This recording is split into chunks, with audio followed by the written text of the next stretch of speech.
नमस्कार, pulse 24 news देख रहे हैं आप और आपके साथ मैं हूं सुजल वर्मा। खबर अमरेली जिले के जाफराबाद से है, जहां मछुआरे कल से मछली पकड़ने का मौसम शुरू करेंगे। गुजरात सरकार ने 15 अगस्त से ही मछली पकड़ने पर प्रतिबंध की घोषणा के बाद जाफराबाद बंदर की नावें कल रात से मछली पकड़ने के लिए रवाना होंगी। तो वहीं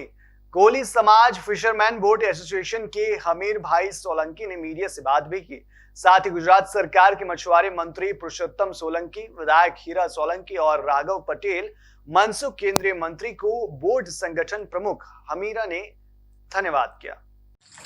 आपનું નામ સાહેબ? હું જાફરાબાદ કોળી સમાજ બોટ એસોસિએશનનો પ્રમુખ છું, હમીરભાઈ સોલંકી, જાફરાબાદ। અત્યારે જે ગવર્મેન્ટે 1 ઓગસ્ટના બદલે જે 15 ઓગસ્ટ જે અમારી માંગ હતી કે ફિશરીનો બેન્ડ પીરિયડ વધારવામાં આવે, તે ગુજરાત ગવર્મેન્ટના રાજ્યકક્ષાના મંત્રી શ્રી પુરુષોત્તમભાઈ સોલંકી તથા અમારા ધારાસભ્ય શ્રી હીરાભાઈ સોલંકી અથવા અમારા રાઘવજીભાઈ પટેલ સાહેબે જે અમને જે નિર્ણય આપ્યો ગુજરાત ગવર્મેન્ટને કે ભાઈ 15 ઓગસ્ટથી જે ફિશિંગ ચાલુ કરી, અમે બધા રાજી છીએ અને અમારી જે માંગણી છે એ શ્રી રાઘવજીભાઈ પટેલે ને અમારા કેન્દ્રીય મિનિસ્ટર શ્રી મનસુખભાઈ માંડવિયા જે પોરબંદરના સાંસદ છે તેવે પણ સખત મહેનત કરીને જે તાત્કાલિક નિર્ણય લીધો તે અમારા માટે હિતકારક છે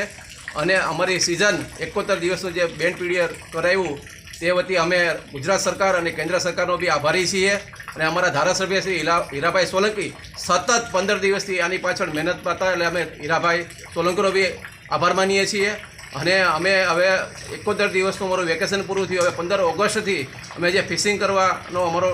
જે ટાઈમ છે એ અમે અત્યારે ચાલુ થઈ ગયો છે ને હવે અમે ફિશિંગ માટે નીકળશું અને જે હવે કોઈ ભગવાનના માં દરિયાદેવની રજા લઈ અને અમે જે ફિશિંગ કરશું અને બધા ફિશરમેનનું આખા ગુજરાત અને મહારાષ્ટ્ર બધા ફિશરમેન અત્યારે લગભગ તૈયારીમાં હશે અને લગભગ કાલે બધા ફિશિંગમાં નીકળશે એવો અમને આશા છે। હવે કુદરત જો અમને કાંઈ આમાં આફત ન આવે એવી અમે દરિયાદેવને અમે પ્રાર્થના કરીએ છીએ।